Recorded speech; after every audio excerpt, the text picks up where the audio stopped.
Santa Luzia, Santa Luzia. Muito boa noite, Santa Luzia. E quem mais esteja nos ouvindo, mesmo não sendo de Santa Luzia, bem-vindos a mais uma live especialistas, todas as terças-feiras, às 20h30, um compromisso aqui de trazer pessoas que estão lidando com situações das mais diversas durante essa pandemia, com dados, com experiências, para a gente conversar aqui no nosso dia a dia. Hoje nós vamos trazer o doutor Marco Barcelos, que é um médico neurologista, né, que vai trabalhar sobre a questão do autismo e o diagnóstico e essa questão de lidar com o autista em tempos de pandemia. Como eu sempre falo, o nosso objetivo aqui não é nem um momento trazer pânico, seja quando você fala número de infectados durante a pandemia, ou mortes, ou curados. Na verdade, é trazer a realidade e falar assim, olha, tem jeito, tem pessoas aqui querendo ajudar, tem pessoas que querem fazer a diferença, porque, na verdade, é todo mundo ajudando todo mundo, né? Eu falo que ninguém é só. Todos nós aqui precisamos de alguém. Então, pessoal, daqui a pouco eu vou falar, né, dos nossos, que já está aí online. Antes da gente começar, eu vou traçar alguns informes. O primeiro deles é na nossa página no Facebook, está lá, Abraão Gra, que é essa meio que você está assistindo. Por favor, respondam para nós lá toda semana. Agora nós vamos ter a chamada pergunta da semana. E a pergunta da semana nada mais é do que tentar traduzir os anseios de vocês que estão nos assistindo, qual que é a situação, né? E deixa eu ver se já está aqui. Pronto, está aqui. Eu que dei uma orelhada aqui no programa. Vamos voltar de novo. Está aqui. Voltando, vou trazer de novo o compartilhamento da tela. Isso, do formulário. Esse aqui eu quero partilhar com vocês. É 1 segundo, não vou ficar toda hora pentelhando, falando não, perguntando vocês. Toda semana, a partir de agora, vai ter uma pergunta da semana, essa é a nossa semana 1. E a ideia, você pode ajudar a identificar os problemas de Santa Luzia e sugerir soluções, não só os problemas, mas soluções. Você vai preencher seu e-mail, o seu nome, endereço, se possível, tá certo? O telefone, e a gente escolheu aí, na verdade, pelas pesquisas, são 5 principais problemas diagnosticados em pesquisas anteriores: saúde, transporte, segurança, educação, emprego e renda. E se você não tiver satisfeito, você aperta outro, não é isso? E você coloca aqui dentro da sugestão. Simples assim, sem mais delongas, mas a ideia é da gente estar falando para a sociedade realmente o que ela precisa ouvir e não o que eu tenho para falar, tá ok? Então, pessoal, mais do que depressa, vou trazer aqui o nosso convidado da noite, doutor Marco Barcelos, para a gente trocar as impressões iniciais. Muito boa noite, doutor Marco Barcelos. Obrigado aí por aceitar o nosso convite. Estamos ansiosos por sua experiência como figura humana. Eu lembro que eu gosto de relatar como eu conheci o doutor Marco. Eu estava indo, acho que no mestrado, eu não tinha nem passado no doutorado da UFMG, e eu passei em primeiro ou em segundo lugar, e eu sei que em primeiro ou segundo estava o Alexandre Coura. Se estiver nos assistindo, um grande abraço. Hoje ele é promotor no Espírito Santo, aí com você, né? E o Marcos estava aqui estudando junto com ele, e é uma amizade de muito tempo, e a gente pode ficar anos e meses sem se falar, mas quando se vê, a gente é aquela alegria. E o conhecimento, não só do direito, com a questão da medicina, né, a neurociência como um todo, você é aficionado por isso. Então, mais uma vez, não só pela amizade, mas pela a compreensão desse momento que está passando, e a gente poder realmente repassar para a sociedade aquilo que a gente recebeu. Gostaria de fazer, né, que você fizesse aí sua apresentação para a gente começar aqui a conversa. Então, obrigado pelas palavras, Abraão. É um prazer enorme a gente estar aqui. Espero que o Alexandre esteja nos assistindo, sim. Hoje, na verdade, eu fiquei muito surpreso, muito honrado pelo convite, pelo tema, porque não é um tema que se fala muito. Se fala muito, mas não se fala da forma, eu acho, profunda, adequada, como pode ser que a gente venha atingir hoje aqui. Isso me deixou muito contente, muito, muito animado também. Uhum. Ok, obrigado, Marco. A sua formação é medicina, com especialização em É neurocirurgia. Mas hoje eu fui voltado para a educação. Uhum. para a educação. Então, eu lido muito com crianças autistas, né? Autismo infantil, e também com outros déficits múltiplos de aprendizagem, que podem ser de mais variados tipos, né? Desde dislexia ou déficit de atenção também, mas existem muitos. Né? A gente fica muito focado numa coisa só, mas é um universo isso aí. E esse negócio de neurocirurgião me lembra você abrindo a cabeça dos outros. Você abre a cabeça dos outros? Hoje em dia, pai, a gente não faz mais isso, ela já chega aberta. A tal da moto é um problema. O maior trabalho que a gente tem hoje em dia é fechar. É de fechar, né? Tá certo. Sem brincadeiras, rapaz. Vamos lá, nossa audiência. Maurício da Silva, obrigado, boa noite. Nilma Ferreira, Luiz Júnior, Luciene, obrigado. Bárbara Gabricho, obrigado. A Bárbara tem um histórico com a questão das crianças com síndrome de Down. Depois eu quero até que você entre um pouquinho nisso, por favor, tá joia? Kate Souto, boa noite. Ciderlene Andrade, Marcos Souza, boa noite. Márcia, obrigado. Márcia Machado, Damião Lacerda, Edson Graciano. E ela já começou aqui a perguntar. Gleison Johnny, boa noite. Muito bem. Vamos já fazer, antes de começar a pergunta, vamos começar com as perguntas dos nossos ouvintes, porque realmente é isso aqui. Vamos lá, doutor Marco. Bárbara Gabriel pergunta, doutor Marco, doutor Marco, tem como falar a questão da incidência da teia em pessoas de T21? Eu não entendi nada, para mim é falar artigo 22 do Código Penal, tá certo? Ela é a trissomia do 21, porque as pessoas que têm autismo, nós temos dois cromossomas 21. A pessoa que tem autismo, ela tem 3. Então, trissomia do 21. Achei muito interessante a pergunta da Bárbara Gravitch, muito pertinente. Por quê? Porque a gente não ouve falar de autismo associado à síndrome de Down, quando, na verdade, tem uma frequência enorme de autismo associado à síndrome de Down. E isso passa batido, porque, às vezes, você vai lá e dá um diagnóstico de síndrome de Down e fica por isso mesmo. E todo tipo de comportamento que possa ser diferente, estranho, mas é justificada não, porque é uma criança que tem síndrome de Down. E a Bárbara não, ela vai trazer a luz, ela trouxe a luz agora, nós já começamos arrasando. Verdade começou arrasando. Trouxe a luz seguinte, olha, uma criança com síndrome de Down tem uma chance enorme de ser também autista. Isso deve ser levado em consideração, isso deve ser... É difícil de diagnosticar? Não é difícil. Gente, uma criança com síndrome de Down, a gente sabe o que esperar dela. Uma criança com síndrome de Down e autismo, a gente também sabe o que esperar dela. É assim que a gente vai identificar.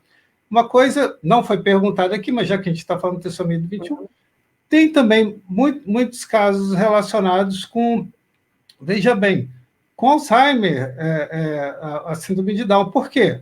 Porque já se identificou que o gene que ele se expressa no Alzheimer, ele está no cromosoma 21.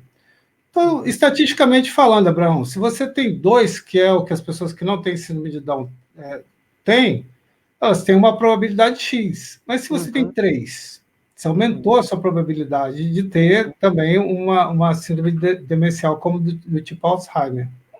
Muito bem. Mas é muito interessante. A relação deve ficar na mente de vocês. Gente, não parem por aí. Aliás, isso aí eu vou falar o tempo todo. Acho que eu vou perturbar vocês um pouquinho com isso. Não parem por aí quando chegarem no diagnóstico. Por exemplo, essa criança tem TDAH. Pronto, parei por aqui. Essa criança tem autismo. Não, parei por aqui. Essa criança tem síndrome de Down. Parei por aqui. Continuem, porque as comorbidades podem se sobrepor e podem coexistirem. Muito bem.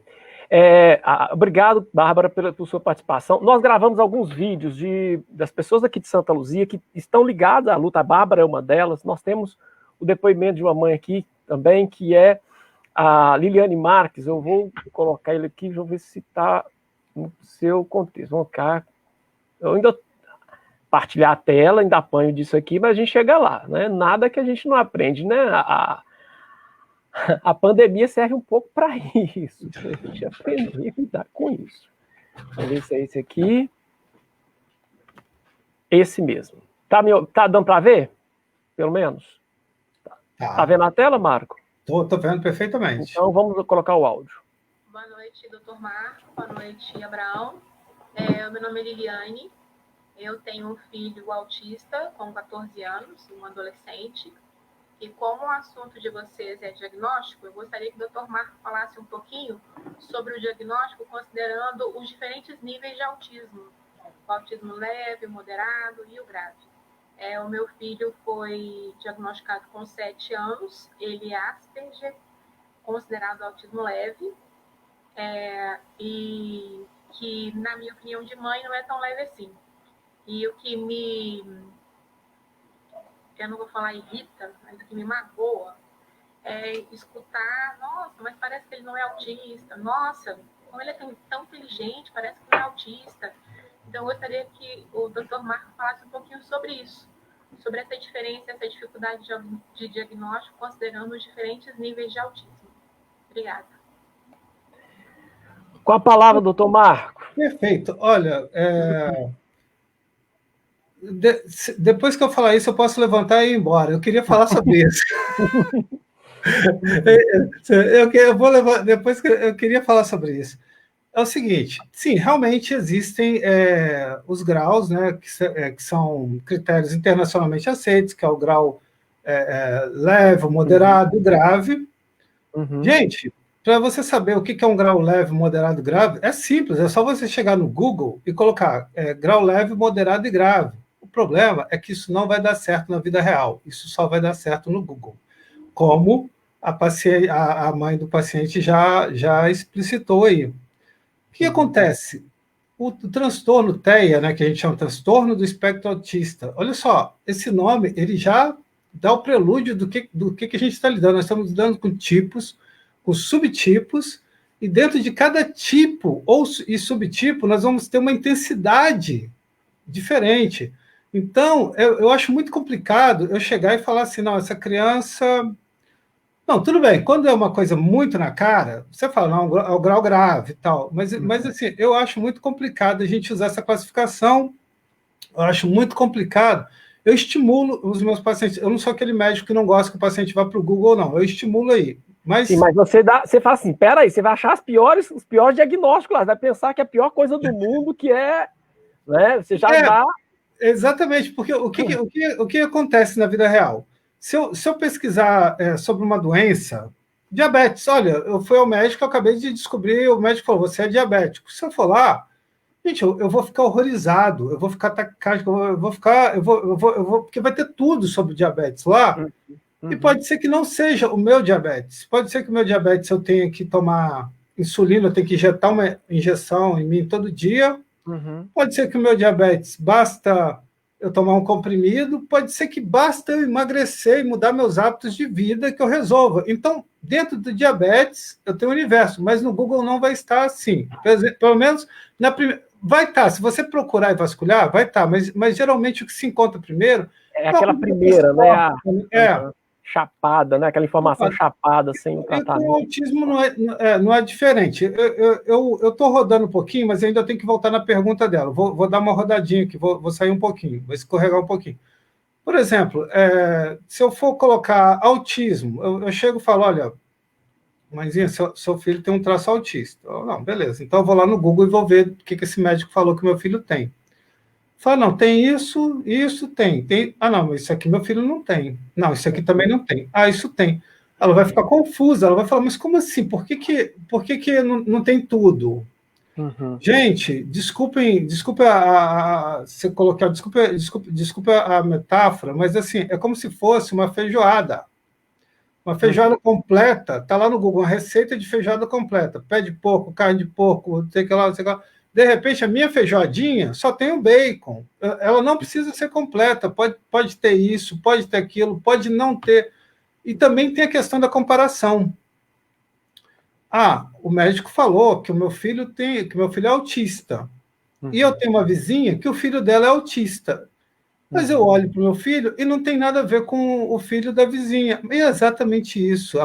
As particularidades, as peculiaridades são tão grandes que é muito diferente. Tem que ter alguma coisa assim que seja comum a todos para dizer, não, é autista. Mas assim, a enormidade de coisas que tem que são alusivas ao autismo, são mais de 100 coisas, gente. A Academia Brasileira, a Academia Americana de Psiquiatria, junto com a Academia Americana de Pediatria, elas catalogaram mais de 100 atitudes, fatos, sintomas, sinais alusivos ao autismo que uma pessoa pode ter e não ser autista, e que um autista não precisa necessariamente ter. Então, se eu chego e falo, olha, na medicina, quando a gente é simplista, a gente tem uma chance muito grande de errar. A gente acaba usando esses graus leve, moderado e grave, muito para título de laudos, de tratamento, porque às vezes, do ponto de vista legal, um juiz vai querer saber, não, mas ele é do grau, qual é o grau dele? Porque para eu conceder um benefício X ou Y, eu preciso saber se essa criança realmente precisa disso. Então, vai ter essa importância, sim. Agora, no tratamento, na clínica, na vida real mesmo, não que uma sentença judicial não seja vida real, o juiz precisa se embasar em coisas mais simples, mas para você tratar, você precisa ser mais profundo, você precisa ser mais específico, você precisa detalhar mais, você precisa depurar mais. Eu queria voltar nessa, eu acho, obrigado pela pergunta. Tem uma nossa, tá nos assistindo agora, que é a Marta Belisário, e eu gostaria de colocar o vídeo dela também, partilhar. A gente tem vários, é só essa questão inicial, depois eu quero falar sobre o diagnóstico tardio. Hoje vai estar bem movimentado, né? Mas realmente é um tema muito, muito tocante. Eu gostaria de colocar o vídeo dela para a gente colocou um de grau leve, né? Vamos falar desse aqui, esse depoimento, ele é um pouco mais longo, mas vale muito a pena.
Tem como aumentar um pouquinho o áudio para mim? Eu não tenho. Tá.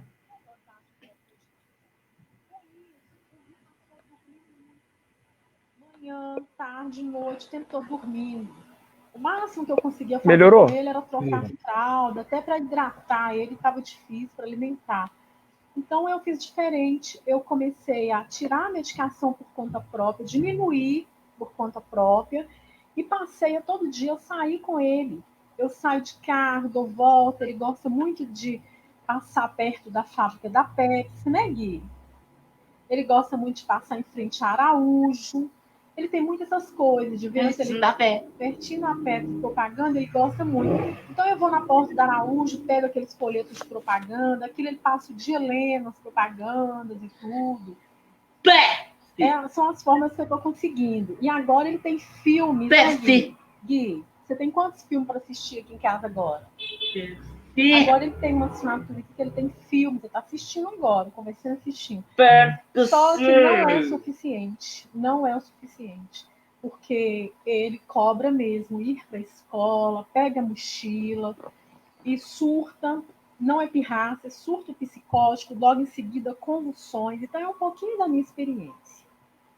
Está muito difícil. E eu creio que outras mães, pais de autistas, familiares também estão passando por isso. Então, é um momento que a gente conta muito com o apoio aí de pessoas mais próximas, né? Para estar conversando. Às vezes até uma ligação que a pessoa dá já é um incentivo, sabe? Então, assim, na mesma forma que nós estamos passando aí essa pequena experiência, existem outros casos de mães que estão sofrendo muito mais. Tem uma mãe na região de São Benedito, o filho dela autista, tem 19 anos de idade, já derrubou um muro no chão de agonia. É diferente, quer ir para a escola, quer participar e não tem como, tá tudo fechado. Mas a gente acredita que essa pandemia vai passar com a ajuda aí dos profissionais que amam o autista e estudam o autista, nós vamos vencer. E com a ajuda da família. Tá? Essa é um pouquinho da minha experiência. Ô, Marco, emocionante, Marco. É emocionante. A gente não tem como ficar indiferente. E você lida com isso, né, Marco? E como cientista dessa situação, o que falar para essa mãe? Então, o que acontece é o seguinte, como a gente estava conversando, vão existir tipos e tipos de autismos, né? De autismo. Aliás, eu brinco, eu falo, não existe autismo, existem autismos.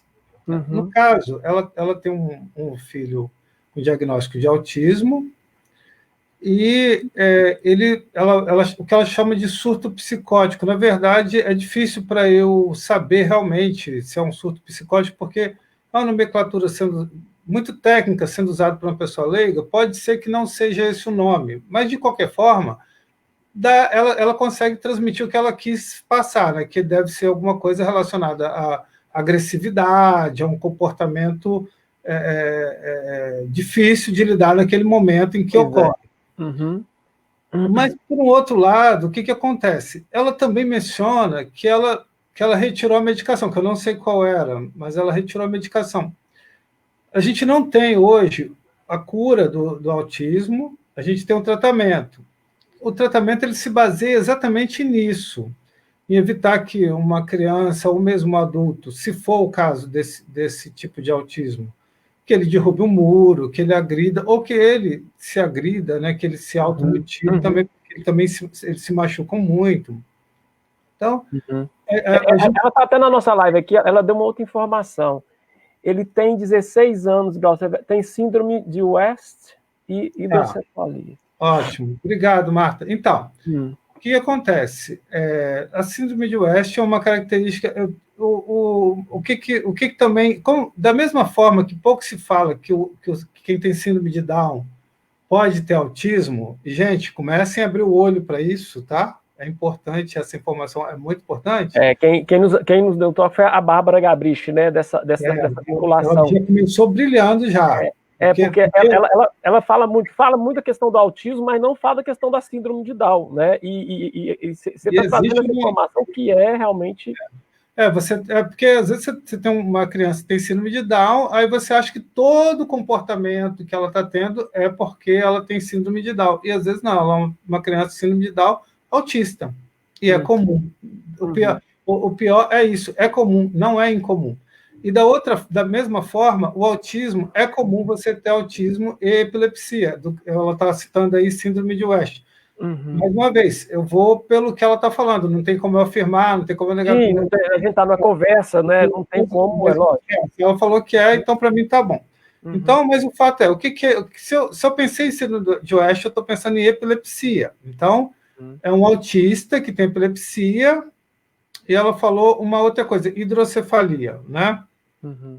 A hidrocefalia, ela pode ser, se for o caso, ela pode ser cirurgicamente tratada e tudo bem, se coloca uma coisa chamada válvula, não é um procedimento dos mais, do ponto de vista da neurocirurgia, dos mais complicados.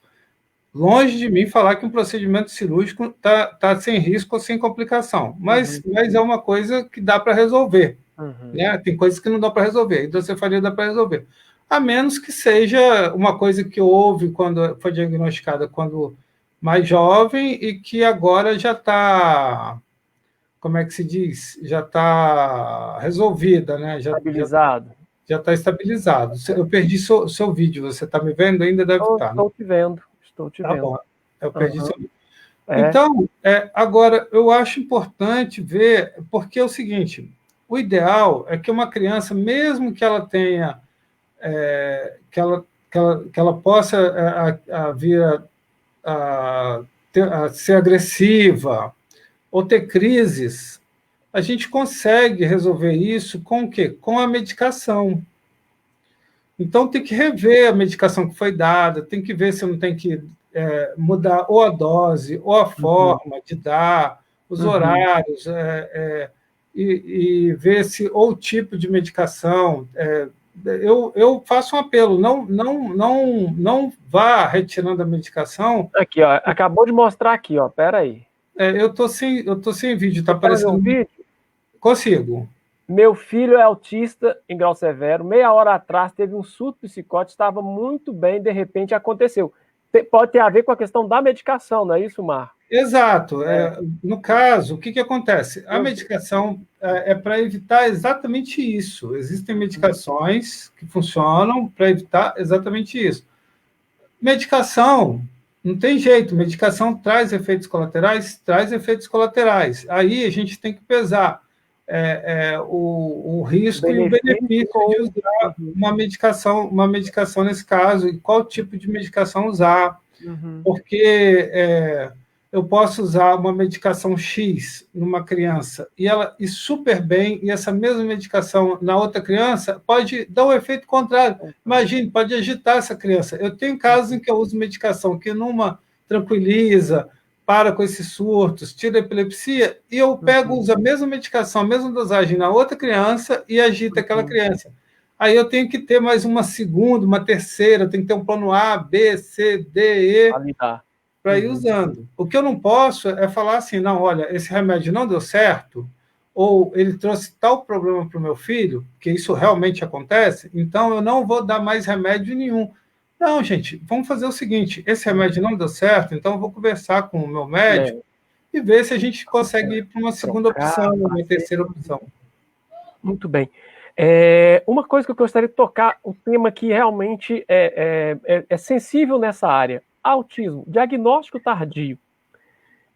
A gente tem depoimento das pessoas que eu converso que os pais levam, né, primeiro no clínico geral, depois no pediatra, e aí fica aquela represada e tal. É só depois de 4, 5, 6, 7 anos de idade que a criança tem um diagnóstico. Eu vi antes de fazer essa live, eu dei uma estudada, a Sociedade Brasileira de Medicina, ela coloca aí que 90% dos autistas atualmente estão sem diagnóstico. Me fala um pouquinho, doutor Marco, o que isso significa dentro dessa perspectiva interna que o senhor vive? Bom, o número é grande mesmo. Eu só vou falar um pouquinho sobre esse número aí, 90%. Tem gente que contesta um pouco esse número, porque a gente não tem... a gente mora no Brasil, e o Brasil não é exatamente o país em que se pesquisa muito, em que se vai muito para campo pesquisar.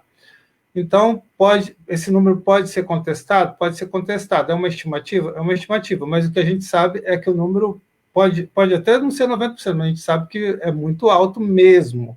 Uhum. Inclusive, agora, recentemente, né, foi no ano passado, foi aprovado, no censo vai incluir, pela primeira vez, a questão do autismo vai entrar no censo. Uhum. Então, aí nós vamos ter dados realmente confiáveis quando for feito o censo no Brasil. Agora, o que acontece sobre o diagnóstico tardio? Isso é uma preocupação muito grande. Por que é uma preocupação muito grande? Porque quanto mais precoce a gente dá o diagnóstico, quanto mais cedo a gente pegar uma criança e dar o diagnóstico, vai ser melhor para todo mundo. Vai ser melhor para a criança, vai ser melhor para os pais da criança, vai ser melhor para o médico que está tratando, vai ser melhor para uma creche, para uma escola, vai ser melhor para as pessoas que estão em volta, para a vizinhança, para os amiguinhos, para os colegas, para os parentes. Então, é muito importante dar o diagnóstico precoce. Eu também percebo isso na vida real, essa dificuldade que nós médicos temos de dar o diagnóstico precoce. Eu não, se você me perguntar exatamente o que acontece, eu não sei o que acontece, o que a gente é muito fofo, a gente é muito fofinho, não quer que a criança tenha nada de grave, e aí fala, não, por exemplo, chega uma mãe para mim e fala assim, olha, eu fui no doutor, falei que o meu filho não estava falando, ele já tem 3 anos, não estava falando. O doutor falou, não, é isso mesmo, é normal, é a preguiça. Tá, tudo bem. Mas aí eu falei que quando bate a hora do recreio, as crianças vão para um lado e ele vai para o outro. Ele foi e me falou comigo, não, mas isso pode ser timidez, tá ok. Tá. Mas e vai levando. Vai levando. Mas aí eu falei também, olha, mas quando eu ligo o liquidificador, ele coloca a mãozinha no ouvido, ele não suporta o barulho de moto, de liquidificador, ele sai correndo. É uma frequência que realmente incomoda ele. Não, mas o liquidificador incomoda todo mundo e tal. Tá, mas ele fica batendo a cabeça na parede. Aí ele vai e já fala assim, mãe, você está querendo arrumar problema para o seu filho? Você que tem um problema, é você que está querendo arrumar um problema para o seu filho. Não. Entendi, joga a culpa em quem está querendo. Não é. Talvez seja por essa gana de não querer que a criança... Então, gente, o que a gente pode fazer para mudar isso? Toda criança que demorar a falar vai ser autista? Não vai. Mas é um sinal de alerta. Não custa investigar. Toda criança que não se misturar muito, não se entrosar muito, vai ser autista? Não. Toda criança que achar que o liquidificador incomoda vai ser autista? Não. Mas quando você junta tudo... Aqui em Santa Luzia é barulho de moto. É muita moto. Eles tiram o silenciador da moto, aqui é todo barulho. E tem uns abençoados que gostam de gostam de colocar um negócio no escapamento de moto, você que aí faz um barulho que realmente não dá. Gente, não é que eles não gostam de barulho, não. O barulho deles não incomoda eles, não. Eles não gostam do nosso barulho. Inclusive, por exemplo, no aniversário, qual é um sinal de alerta? Aniversário, quando começar a cantar parabéns, você vê que a criança está correndo aquilo está assustando, não está sendo prazeroso para ela, é um sinal de alerta. É um sinal de alerta. O parabéns de um aniversário incomoda uma criança autista. Então, o som de um... Faz um resumo para nós aí, logicamente, a gente está numa conversa informal, não é? Mas me falem os 5 principais sinais que os pais podem ter para abrir o radar e dizer, olha, vou prestar mais atenção nisso aqui. Quais são os 5? Tá bom. Então, primeira coisa, pais, olha só, esses alertas, eu vou falar os 5, como o Abraão falou, talvez mais ou menos, mas o interessante é vocês saberem que eles podem ocorrer em diferentes fases da vida da criança. Por exemplo, eu posso notar certas nuances num bebê autista, que como é que eu vou notar se ele gosta de... Por exemplo, o autista ele gosta muito de agrupar coisas. Então, vocês já viram aqueles carrinhos do Hot Wheels? Eles adoram, eles pegam aqueles carrinhos e ficam colocando um do lado do outro. Aí você fala assim, o pai fala, que bonitinho, meu filho está brincando de botar o carrinho na garagem.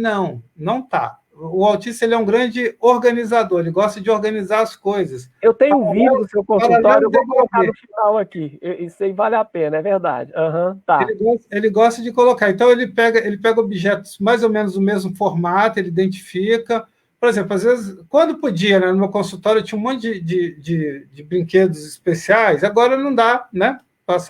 E deixava a criança brincando ali. Eu falava, aí, pai, tá vendo? Então, nós temos um padrão autista que eu não estou vendo nada. Eu falei, olha ali, ó, os gatinhos junto com os gatinhos, as canetas roxas junto com as canetas roxas. Porque ele vai ser engenheiro. Pois é. Aí começa, né? Começa a racionalizar, começa a justificar. Aí vai uma justificativa em cima da outra. E, gente, a justificativa que eu mais ouço é a seguinte: olha, não, você está falando que meu filho é autista, meu filho é super inteligente. Claro que ele é super inteligente. É inteligente. Ele é focado. Gente, o Lionel Messi é autista, poxa. Você vai dizer que Messi não é inteligente? Quem tem coragem de dizer que Messi não é inteligente? Inteligência não tem nada a ver com isso. É um tipo de comportamento. Então, vamos lá para os comportamentos mais comuns.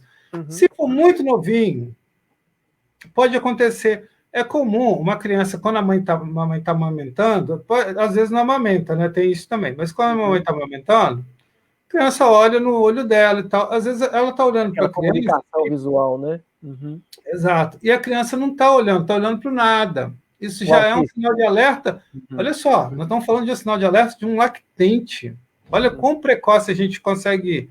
Mas não, então vamos começar a subir a escala. Vamos pegar aí uma criança que está com 2, 3 anos, e ela ainda não está falando. Ou pode até estar falando, mas ela está falando de uma forma que não seria o ideal para a idade dela, não seria compatível com aquela idade. Ela não está falando direito.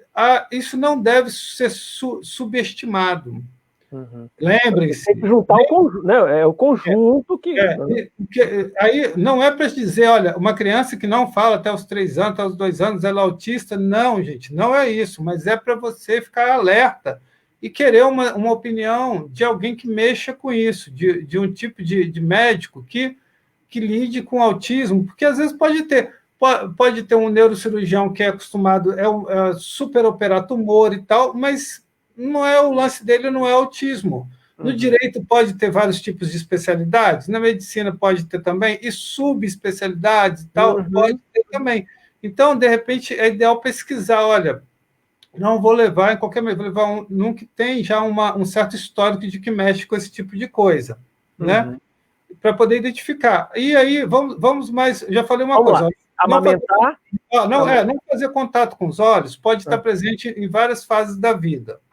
Porque para o autista, eu tenho vários amigos autistas que fazem faculdade e tal, e eu converso com eles, por que você não gosta de olhar no olho? Eu não sei, me incomoda. Tem várias teorias, tem uma teoria que as crianças não veem o olho exatamente como a gente vê um mosaico, a representação gráfica seria diferente, então elas focam mais na boca. Mas o fato é que incomoda, é perturbador para eles, e vamos explicar. A questão da máscara mesmo, a Marta falou aqui, ele não deixa ela colocar a máscara e nem ele acha que ele fica perturbado. Pois é isso que eu estou te falando. Aí nós vamos ter, em várias idades, vamos ter vários graus de comportamento. Por exemplo, o autista, ele pode ter uma concretude de pensamentos. Então, se eu falar assim, Abraão, hoje está chovendo canivete, ele vai entender que tem canivete caindo, ele não vai, ou então está chovendo pacas, ele vai entender que tem uma paca caindo. É literal, né? Literalidade. Ele é literal. Pode acontecer isso. Eu tenho um paciente autista, por exemplo, que eu tenho dificuldade de fazer ele ingerir a medicação, porque ele fala, olha, isso não é comida, se não é comida, eu não como.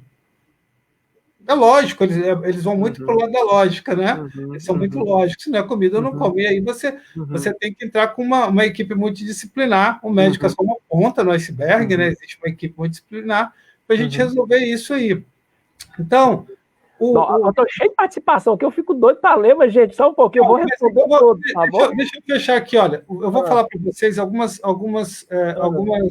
comportamentos que são alusivos ao autista, mas eles, às vezes, a criança ela não tem uma idade tal para que aquele comportamento ainda já esteja presente. Pode ser que então, é muito comum, doutor, meu filho, ele nunca fez isso e começou a fazer. Sim, e graças a Deus, sabe por quê? Porque mostra que ele está desenvolvendo, que o cérebro dele está desenvolvendo, que ele tem para ver que ele não está parado. Então, por exemplo, coisas que são, olha, a dificuldade de olhar nos olhos. Olha, a primeira. Mas o meu filho olhou no olho, ó, Abraão, aí eu olhei, Não, não é esse olhar no olho. Esquece isso aí. É conversar olhando no olho sem ficar incomodado o tempo todo. Aí eu chamo e olho no olho, não, aí não vale, não vale. Outra coisa, é muito comum, vocês não acreditam o quanto que é comum uma criança autista ir parar no otorrino. Por quê? Porque chama e ela não ouve. Gente, ela ouve. Ela não está nem aí. A verdade é essa, entendeu? Ela ouve. O problema é seu, eu não quero... Ela está ouvindo. Então, o autismo está também relacionado com um déficit de atenção também. Você pode ter um déficit de atenção com a hiperatividade, um transtorno do sono, dificuldade enorme para dormir. Esse é um sinal muito forte, né? Tem um depoimento de uma mãe que ela falou que ela ficou de meia-noite às 7 da manhã, ela acordou um caco, ela ficou um caco, porque o menino... Aí no dia seguinte tem que trabalhar, tem que ter a vida dela toda normal e depois é tudo de novo. Então, olha só, a criança autista, vamos lá, ela pode ter dificuldade de olhar, de fixar uma conversa nos olhos. Ela pode estar brincando, você está chamando, e ela não interagir muito. Então, esse grau de interação ele pode variar. Eu tenho crianças que chegam no consultório, geralmente a criança, quando chega no consultório, ela olha para o médico já com medo, porque lá fora o pai já está falando, olha, se você não se comportar, o médico vai te dar injeção. Quando chega lá dentro, eu falo, se você se comportar, seu pai vai te dar um Xbox ou um PlayStation quando você sair. Se remete, né? Mas então... Essa criança, ela pode chegar, ela já chega no meu consultório e ela não está nem aí para mim. É uma criança que não tem medo de médico, pode acontecer, mas não é comum. Não está nem aí para mim, vai explorar o consultório, o meu consultório é lúdico mesmo, de propósito, vai dar uma exploradinha. Não interage muito bem. Essa interação, ela pode ter vários níveis. Eu tenho criança, por exemplo, que elege um pai ou uma mãe. Isso gera um transtorno enorme. Por exemplo, eu tenho crianças que não interagem com a mãe, mas interagem com o pai. Imagina essa mãe, como é que não está hoje, pensando, o que ela está pensando, o que eu fiz de errado? Mãe, você não fez nada de errado. Isso faz parte do comportamento daquele tipo ali específico, que a gente pode tentar resolver de uma forma ou de outra. Existem várias formas que a gente pode resolver isso, mas são várias. Outra coisa, alimentação. Tem algumas crianças que vão comer de um tudo, mas o comum é uma criança eleger também um tipo de alimentação, querer comer sempre aquilo, se for um bifinho com purê, ou então se for Eles não gostam muito de carne na maioria, mas isso não dá para dizer de todos. Mas, ou um macarrão, que eles adoram, aí você vai lá e coloca uma couve-flor ali naquele macarrão. Nossa, pode ser o fim do mundo, pode ser que não queira mais tocar no prato, pode ser que ela mesma tire. Sempre o mundo de algumas crianças autistas, o mundo perfeito para elas seria a mesma coisa todo dia. Todo dia. O guarda-roupa, o mesmo terno, a mesma camisa, macarrão todo dia. Então, bife todo dia. Acontece uma outra coisa. Bife não, porque eles não gostam de carne, né? Como é que você falou? Autista geralmente não gosta, pode não querer comer carne. Uma coisa interessante disso, de gostar de rotina, é o seguinte, doutor, eu acho que o problema está na escola. Porque em casa, o meu filho, ele tem um comportamento ótimo e tal, mas na escola não. Mãe, na escola é diferente. Não é que o problema seja a escola, é só porque é diferente. Meu consultório também, chega e fala, olha, doutor, não sei por que esse menino está aqui assim, em casa ele não é assim. Porque aqui não é a casa dele, é diferente. Eles estranham bastante. Esse ponto é importante. Tem um participante aqui que fala o seguinte, olha só, Marcos Souza. A suspeita ocorre com frequência pelos professores nos estágios iniciais da escolarização. O assunto é melindroso e muitas vezes os pais não lidam bem com isso quando são alertados pelos educadores e relutam em procurar o auxílio. Então, na verdade, essa questão do diagnóstico tardio tem muito a ver também. Vai no pediatra, o cara vai... Desculpa falar, não vou falar mal da medicina, mas vai no pediatra, ele represa o diagnóstico. Olha, é isso mesmo, ele tá birrento, tal. E não leva, por exemplo, o neuro, ou o neuro adequadamente. E vai atrasando o diagnóstico. E aí, quem tem contato? O primeiro contato fora de casa com o menino institucional é quem? É o professor. E aí vem a questão, né? Geralmente é o professor de apoio. E o professor de apoio precisa de apoio. Esse ainda não. Aí é que está o complicado. Para eu ter um professor de apoio, eu preciso ter um laudo. Então, uma criança com 5 anos... porque eu tenho que ter o diagnóstico. Tem que ter, senão não tem. Para a educação especial ser acionada, ela precisa estar diagnosticada. Então, olha a complexidade disso. Uma Se criança, o pai não leva ou não faz nada, o menino está com todo mundo lá. esse pai está todo dia na escola. Esse pai virou inimigo da escola, a escola virou inimiga dele. Aí já se saturou uma relação. E aí você tem que reconstruir essa relação. E eu não sei, porque eu vou dar uma experiência da minha prática clínica, não está embasada em estudos, então prestem atenção nisso, é uma experiência, uma vivência minha, isso não tem um valor científico. Certo, o que eu observo? Eu observo o seguinte: a mãe, ela saca. A mãe, ela vê aquele monte de pintinho fazendo uma coisa e vê que o pintinho dela está fazendo um negócio diferente. A mãe percebe. Todo pintinho para o lado direito dela e para o lado esquerdo, né? Ela percebe. E o professor nem se fala. Gente, o professor vê turmas de aluno todo ano, o tempo todo, a vida dele. Padrão, né? Um padrão. O professor, para identificar isso para ele, é muito simples. Ele bate o olho, ele não precisa de muita coisa, não. Ele não vai falar, por quê? Porque isso pode dar um problema para ele. Então, ele está certo de não falar para ele se proteger. Mas ele sabe, o professor sabe. É impressionante. Eu recebo lá. Aqui, ó. Eu não recebi. Kate, muitos alunos sem laudo. A Kate é da área da educação. Então, é que você está falando, 90% represado. Se ele não tem laudo para ter professor de apoio, fica na mão de quem?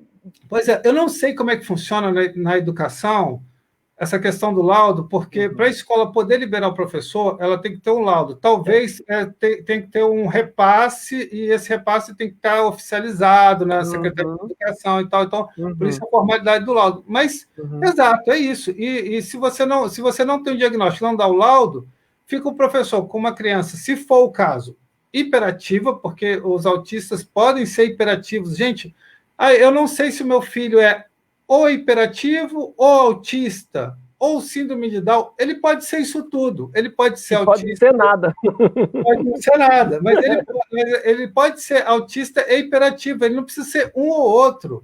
E geralmente eles são muito hiperativos, tá? Existem os mais quietos, mais introspectivos. Claro que existem, mas existem. Você falou, deixa eu colocar uma imagem aqui. Essa eu faço questão, você me enviou, e logicamente tudo com autorização dos pais, mas é um negócio que realmente me encanta. Deixa eu ver se aqui. Vou aumentar aqui o som para ficar. E você conversando com ele, é uma espécie de atendimento que você faz, né? Eu estou notando, ó, seu filho ele tem um padrão de ficar agrupando as coisas. Desde criança. Ele vai colocando tudo em ordem, tudo né? Em ordem, de cor, pilhando tudo certinho. Preto. Então, para tirar esse aqui, ó. Amarelo. Ele organiza as coisas. Ele é um grande organizador, isso, né? É. Alguém Você! Olha, que lindo! Ficou lindo, organizadinho, não ficou? Temos com ele, Então, isso é uma característica do autismo. Não sei se você sabe. Eles organizam os carrinhos, organizam. Ele também faz isso com os carrinhos? Faz com carrinhos, faz com sapato. Como é que ele faz? Faz com os carrinhos, faz com sapato, faz com tudo. Me explica, ele pega o sapato e faz o quê? Vai empilhando um do ladinho do outro, vai organizando. E os carrinhos? Os carrinhos é a mesma coisa. Há quanto tempo isso? Desde criança, desde bebê, desde 2 aninhos. Que ele pegou. Ele sai organizado, né? Não aconteceu nada, só ficar ligou, tá bom? Tá bom. Ô, Marco, aqui. É o dia a dia, né? Eu fico pensando no meu escritório, assim, e tal, mas você é muito tranquilo. Eu acho que eu falo que é o talento seu para esse tipo de abordagem, da conversa, deixa ele à vontade. Ele, na verdade, não se sente no médico, ele se sente na casa de um amigo, e aí fica mais fácil de diagnosticar, não é isso? Exatamente. Antes, eu podia usar outras ferramentas. Agora, com a Covid, a gente não pode. Ele foi ali, pegou, achou aqueles carimbos, porque eles dão uma mexida, achou aquilo ali e começou a organizar aquilo ali. Não era para aquilo ali estar acessível a ele, não, mas ele vai lá e acha, né? Eles acham, então ele já demonstrou um padrão ali. Você vê, essa criança naquela idade, 5 anos, com todos os sinais e sintomas todos os sinais, né, de transtorno do espectro autista, sem diagnóstico. Então, se eu falo sem diagnóstico, eu estou falando do quê? essa mãe, ela recebe Bolsa Família, pode receber. Então, Bolsa Família é um valor X. Com o diagnóstico, ela pode vir a receber o tal do BPC, que aí já é um salário mínimo. Ela pode ter direito à educação especial, que é na escola. Ela pode ter direito a um passe livre para ela e para o filho, para poder ir as reabilitações, né, com a fono, com a TO, com toda a equipe multidisciplinar, que é o mais importante para poder cuidar dessa criança. Então, como é que eu pego, às vezes, uma mãe, uma família muito pobre, e falo assim, olha, não, eu consegui aqui, pode ser nas instituições, pode ser numa Pestalozzi, numa PAI, pode ser no próprio sistema SUS, eu consegui aqui que seu filho consiga fazer fono 2 vezes por semana. Ah, que ótimo. Mas aí quer dizer que eu vou ter que pagar 2 passagens, minha e do meu filho, 2 vezes por semana para ir até lá? Não, obrigado. Obrigado, mas eu não vou, porque eu não tenho esse dinheiro. E não tem mesmo. Mas com laudo, ela passa a ter a direito a passe livre. Tal. Então, olha a importância de um diagnóstico formal. Vai desde a reabilitação ao tratamento até os direitos legais então... Acolhimento, né? Acolhimento. No SUS, até onde eu saiba, na região que eu trabalho, não está tendo a especialidade de neurologista para esse tipo de atendimento. Está tendo para atendimentos de urgência, por exemplo, a criança chega convulsionando e tal. Não é uma coisa de ambulatório, é uma coisa de unidades de urgência. Então, qual a conclusão que eu chego? Essa criança está tendo, não 2 direitos negados. O direito ao atendimento, que é o primeiro, e o segundo, ao direito aos benefícios que poderiam advir dessa formalização do laudo que a mãe não tem. E ainda tem uma complexidade ainda. Por quê? Você tem aquela criança ali, imaginem vocês com uma criança dessas numa festa no shopping, as pessoas vão apontar o dedo para você e vão falar que pai relapso, que mãe relapso, que não dá educação para o filho. Gente, não tem, não é isso. Nesse caso, não é educação, é cuidar de uma forma profissional. Então, o que acontece? A vida social desses pais também acaba se restringindo, porque como é que essa criança ela vai a uma festa de aniversário uma vez, vai a segunda vez, a terceira vez, não convidam mais. Não convida. E aí o pai vai para um casamento uma vez, ou o pai e a mãe vão para o casamento uma vez, depois não vão mais, porque... São convidados. Não, ou eles mesmos se sentem... Eu evito de sair com meu filho no shopping porque eu fico com medo de passar vergonha pelas atitudes dele e tal, não sei o que lá. Então, isso tem que acabar. A falta de diagnóstico é um transtorno, assim, é incalculável a perda que se tem no atraso do diagnóstico. E como que a gente pode resolver isso? Do começo do começo da live aqui. Gente, criança não está olhando, não está interagindo bem. Vocês viram que esse menino ele interage comigo, eu converso com ele conversa comigo, mas o nível de interação não é adequado para a idade dele, porque às vezes o médico ele quer uma coisa muito, muito expressiva e às vezes não é tão expressiva, por isso que às vezes não dá o diagnóstico. Ele quer a criança que não olhe mesmo nos olhos, às vezes elas olham. Eu tenho crianças autistas que realmente não falam comigo mesmo. Mas eu tenho criança... E bloqueia, não fala mesmo. Não é que não fala, não está nem aí para mim. Já chega, já vai para qualquer coisa, vai brincar. Então, não é que não queira falar comigo. Se eu for lá buscar, eu dou o meu jeito. Mas, porque depois de 20 anos, você acaba pegando os macetinhos, né? De criar atenção. Mas não deveria ter que fazer isso. Deveria ser espontâneo. Mas eu tenho crianças que abrem a porta, crianças autistas, com diagnóstico formal de autismo, que abrem a porta e falam, tio, vem. Quando podia, me abraçava e me beijava. Aí... Você vai falar, não, abraçou e beijou, então não é autista. É sim, gente. É sim. É um outro tipo. Você tem uma abordagem... Para terminar. E é isso que eu acho que confunde muito a cabeça das pessoas. Porque, olha só, ela tem isso de autista, tem aquilo, mas não tem aquilo outro, não tem aquilo outro, não tem aquilo outro. Não precisa ter. Não precisa ter, entendeu? Não precisa ter tudo. Gente, não precisa ter tudo. Nuances. Vamos ficar com as nuances. E tem mais uma coisa. Vale a pena errar. Eu pelo menos, adoro errar. Eu adoro chegar para uma mãe e falar assim, mãe, seu filho tem um traço autista, e depois de 3 meses, 4 meses, você errou, meu filho não tem... Eu adoro, não tem problema nenhum com isso. E como é que isso é feito? Ó, Porque, na verdade, você dá o primeiro diagnóstico. Me fala um pouco como funciona o diagnóstico do autismo. falo. Diagnóstico do autismo, primeiramente, desistam de exames, que é o que todo mundo quer. Eu quero fazer um eletrocefalograma, eu quero fazer uma ressonância, eu quero fazer um exame laboratorial. Não, esquece. Não existe exame, a gente chama de exame complementar. Um exame de imagem, seja raio-x, tomografia, ou qualquer outro exame que não seja o clínico, a terminologia é exame complementar ao meu exame clínico. Então, quando eu peço, você bateu a cabeça, eu peço uma tomografia para você, eu peço uma ressonância da sua cabeça, eu já te examinei antes, clinicamente. Então, eu estou pedindo um exame complementar ao meu exame clínico. No caso do autismo, os exames complementares não fazem muito sentido, não, até fazem sentido sim, porque eu estou dentro de uma realidade difícil. Porque você tem que afastar um diagnóstico chamado síndrome do X frágil. A síndrome do X frágil é uma alteração de cromossomo que você pode ter uma situação semelhante ao autismo. Se você desconfia daquilo, você vai pedir o geneticista para ele ver o cariótipo da criança se ela tem a síndrome do X frágil. Se ela não tiver, não quer dizer que ela não seja autista, só quer dizer que ela não tem a síndrome do X frágil, ponto, e acabou. Ficamos por aí. Se quiser falar de exame, é o único que vai ter. Agora, cuidado, gente, porque da mesma forma que eu estou falando aqui, não tem exame para autista, se você for na internet, tem. Na internet tem. Na internet tem tudo. A internet está cheia de exame. Eu tenho curiosidade, eu jogo exame, aí tem lá, teste da urina, aí mistura a urina com não sei o que lá, e vê a condição, o nível do ônibus, aí manda a urina para o Japão, volta 2 anos depois, e nisso você já perdeu $10 mil e... É igual a vacina para a Covid, né?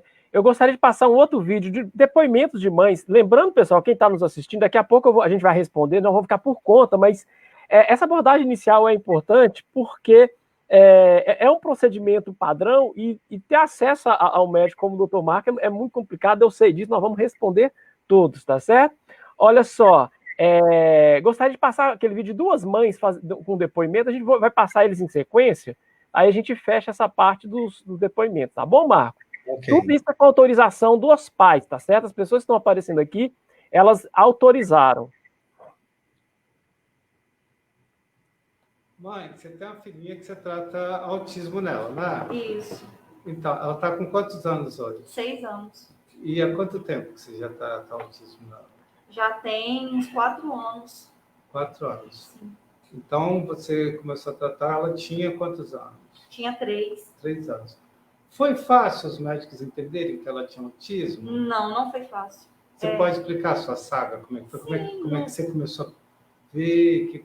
Que você começou a notar? Ela não falava, ela tinha dificuldade até para interagir com a gente chamava ela pelo nome, ela não atendia. E eu levei na pediatra. Tinha dificuldade até para andar, né? Levei na pediatra, a pediatra falou que eu era doida. Pesquisei como que era criança autista. E ela falou que eu era doida, que era para eu esperar um tempo, que era uma fase da criança. Então, eu procurei eu mesma correr atrás do neuropediatra, cheguei na sala do pediatra já explicando como que ela agia, como que era o dia a dia dela, e ela foi diagnosticada com autismo mesmo. Desse tempo, você acha que levou quanto tempo, desde que você desconfiou até ela receber o diagnóstico formal mesmo? Demorou 1 ano e meio. 1 ano e meio. Sim. Né? Nesse tempo, você na luta com ela. Na luta. Muito agitadinha ela? Muito agitadinha, não dormia, não deixava ninguém dormir. Era desse jeito. Tá certo. Obrigado. De nada. Bom, esse é um, né, Marco? E é isso, você vê que é quase que recorrente o depoimento, né? Essa questão de não dormir, né? Não deixar ninguém dormir, a agitação. Né? Pode falar. Em questão de não dormir, tem um dado interessante que é o seguinte, por exemplo, a criança autista, ela é muito inteligente e ela tem aquele negócio, olha, eu quero uma coisa, o pai, não vou te dar. Ela vai fazer uma birra, sim, vai se jogar no chão, sim. Você já deve ter visto. Você já deve ter visto aquela criança no supermercado, o pai lá arrastando ela se debatendo. Pode ser que esteja uma criança autista ali.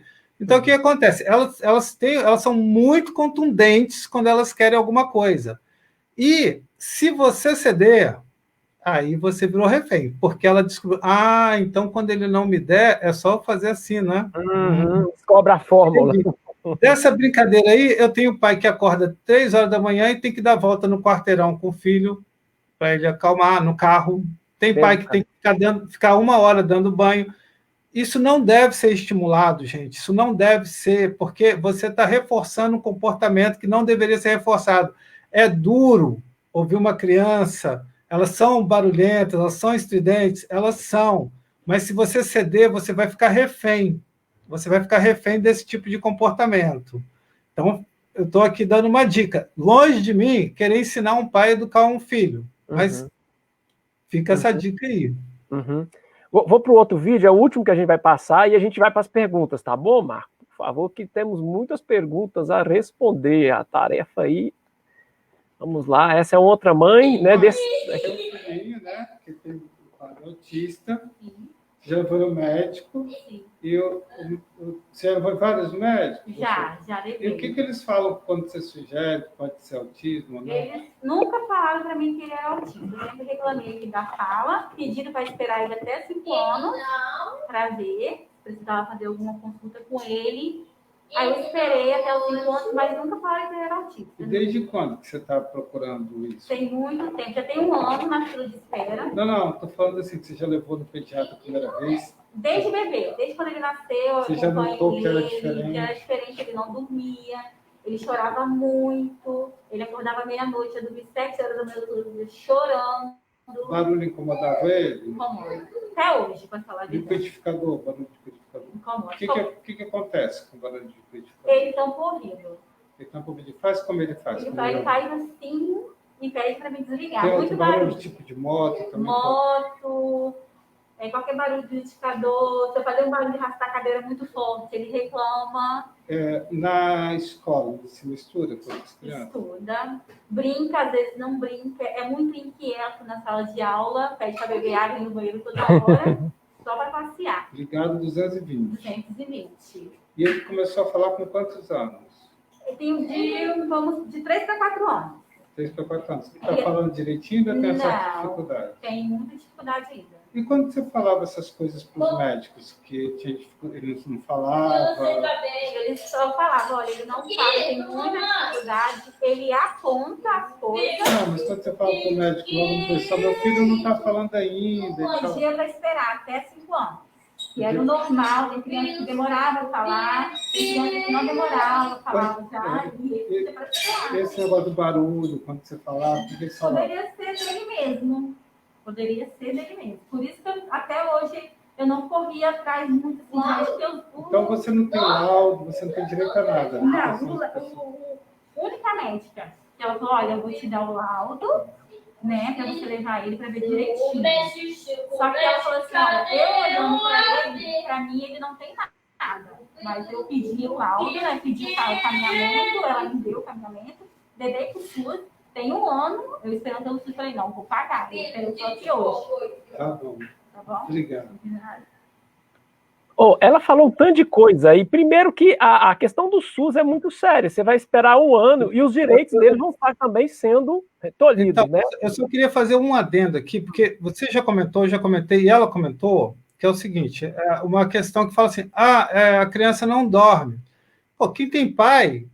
Eu sou pai, já está pensando, olha, mas vem cá, você vai falar que o menino é autista porque ele não dorme? É difícil mesmo colocar uma criança para dormir? Tem criança que não gosta de dormir mesmo. Gente, não é nada disso, não. O buraco é mais embaixo nesse caso aí. O outro não dorme. É assim, é uma ligação, é uma coisa, é uma energia, uma usina nuclear dentro de casa de madrugada. Não é aquela criança que é enjoadinha para dormir, que você tem que ficar minando e tal, porque é comum, né? Uma queixa de a criança não dorme, e a gente está falando isso, e isso pode passar como comum. É diferente. A mãe sabe que é diferente. Inclusive, a mãe que tem outros filhos, ela fala, olha, com esse é diferente. Então, fica esse alerta. Um segundo alerta a respeito do diagnóstico é o seguinte, Tem muita gente que acha que a gente está tendo uma epidemia de autismo, que a gente está tendo, que tudo é autismo, que todo mundo passou na frente, a gente dá diagnóstico de autismo. Os dados falam o contrário. 90%, segundo a fonte aí, pode ser esse ou pode não ser, mas está bem alto mesmo, não estão diagnosticados. E na vida real eu vejo exatamente isso, vocês viram aqui também. Mas as pessoas acham, por que se acha que está tendo muito diagnóstico de autismo agora? E realmente está. Hans Asperger é o cara que sabia de tudo sobre autismo. Sabia de tudo. E o que acontece? Né? Austríaco. Austríaco. Ele escreveu tudo em 1943, durante a Segunda Guerra Mundial, em alemão. Ninguém quis ler. Texto em alemão, de um austríaco, de uma Áustria anexada, né? Ninguém quis ler. Em 1980 foi decretado nos Estados Unidos a década do cérebro, realmente abriram os estudos. Então a gente vem começando, nós estamos 40 anos atrasados, gente. O cara já sabia de tudo, e agora a gente está começando a compreender. Porque antes a gente dava diagnóstico no autista como aquela criança extremamente grave, aquela criança muito severa, grave muito severo. Hoje a gente aprendeu a diagnosticar. Tem vários pacientes autistas que estão na faculdade desenvolvendo aplicativos maravilhosos, que estão exercendo, que estão trabalhando. Eu dou o diagnóstico do filho e acaba que o pai acaba saindo com o diagnóstico também, entendeu? Porque essa hiperatividade ela diminui e acaba que a criança se ajusta e dá o seu jeito e acaba ficando. Então, um dos motivos que eu acho, aí é a presunção minha, por que é tão difícil diagnosticar? Porque nós médicos nós queremos um autista muito alegórico, com muitos comemorativos, quando na verdade você pode ter um autista ali que tem só um pouquinho de uma coisa, só um pouquinho de outra, não precisa ser aquela chamada figura de livro que a gente está querendo ver, não. Muito bem. Vamos para para as nossas perguntas. Primeiro nome aqui, vou começar pela última. Ela quer, na verdade, escrever o nome do médico. É Hans Asperger, não é isso? Isso. Hans Asperger. A gente vai escrever aqui, tá? Eu vou começar do início, então a gente dá um alô aqui para a gente fechar a live. Já tem mais de 1 hora aqui. Hoje rendeu, geralmente é 1 hora, mas eu acho que com os vídeos é um assunto que realmente tá na ordem do dia, né? Então, vamos lá.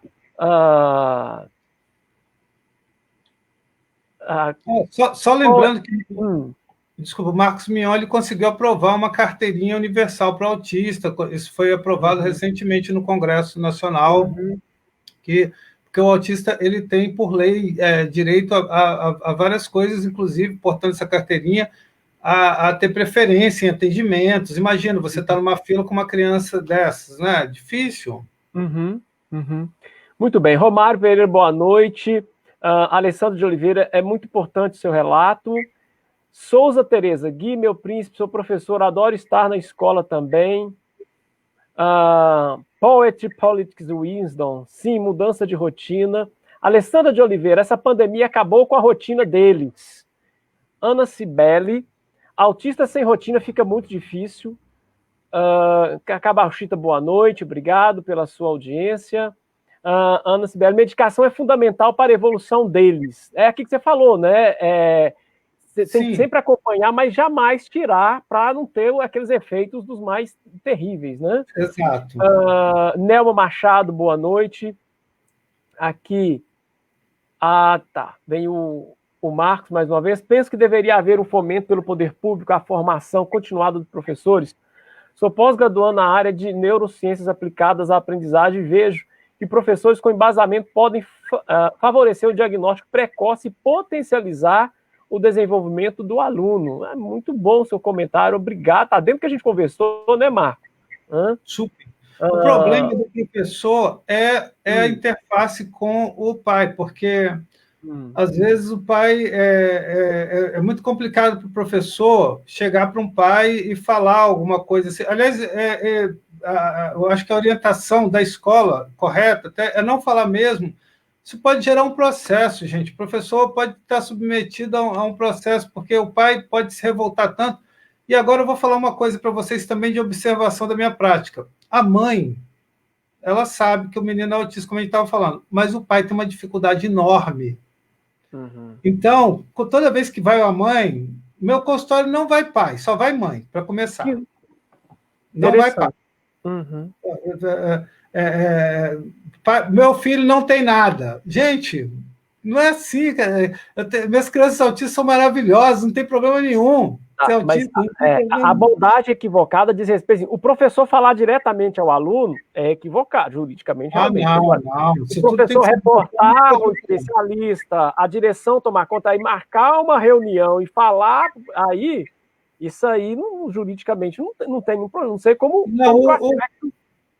O que os professores fazem é orientar os pais a procurarem uma avaliação. Eles não dizem, eles falam, olha, nós avaliamos o comportamento do seu filho, não dizem o que eles avaliaram, porque pode ser por outras coisas também, tá? Que manda o neurologista.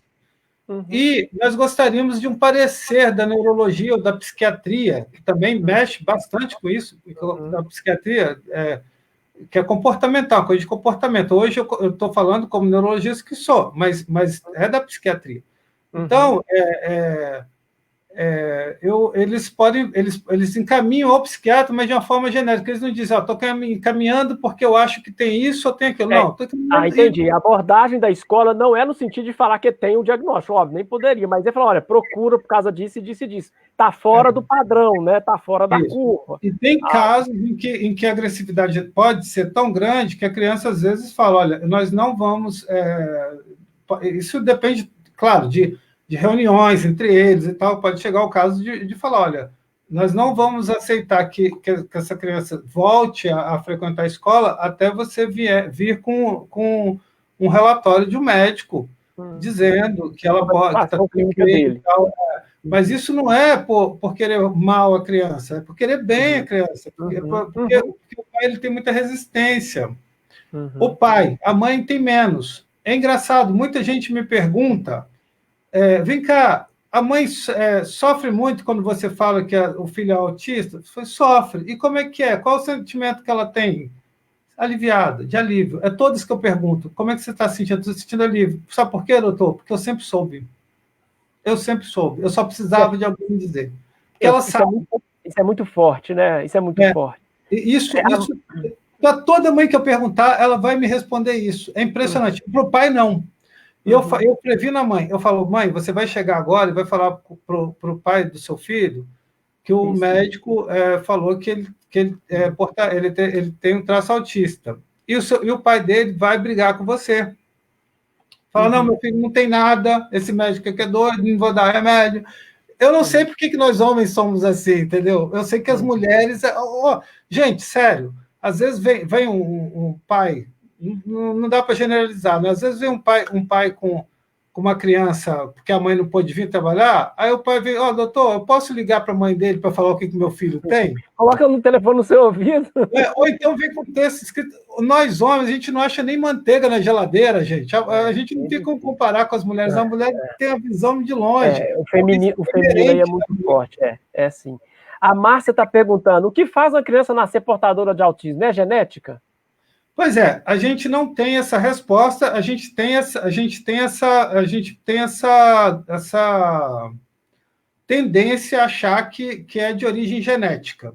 Muitas mães ficam muito preocupadas. Será que é porque eu fumei na gravidez? Será que é porque eu caí? Será que é porque não foi nada que você fez na gravidez, não. Mas, geralmente, se você começar a procurar na família, você vai encontrar alguém ali que tinha um padrão autista. E como eles tendem a melhorar muito, aí acaba que fica no passado, e ninguém comenta muito sobre isso, aquele tio esquisitão, aquela pessoa meio diferentona, né? Aí começa, você vai puxando uma pena, começa a sair uma galinha. Mas sim, a gente percebe uma herdabilidade muito grande e uma preferência por meninos. Para cada 4 crianças autistas, 3 vão ser meninos e uma vai ser menina. Olha, eu não sabia. Pois é. Sabia. Então, tem uma preferência. Se eu fosse, eu poderia ser um chato de galocha aqui explicando por que isso, mas não você. Mas aí, só daí você já vê que tem essa característica genética e que está ligada ao cromossomo aí, aqui e ali. Não vamos entrar nesse detalhe, mas sim.